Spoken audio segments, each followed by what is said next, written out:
শরীরে ভূত ঢুকেছে। কোন ফুটোতে ঢুকলো? বেশ ঠিক আছে, তুমি নিজের কাজ শুরু করো। ওম রিং বিরিং চিরিং চা, মুখে মুতে দেবো শরীর থেকে বেরিয়ে যা। ও ডায়লগটা সুপার, পুরো গাঁর ফাটা। আরে ছড়া, এটা ডায়লগ না, এটা ভূত ছাড়াবার মন্ত্র। ওম রিং বিরিং চিরিং চা, মুখে মুতে দেবো শরীর থেকে বেরিয়ে যা।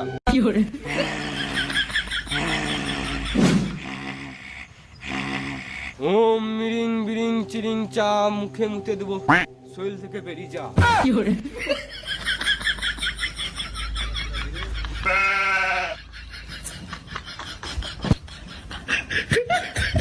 বেরো। না বেরোবো না। দাঁড়া, আর একবার মন্ত্রটা মারি, তুই ঠিক বেরোবি।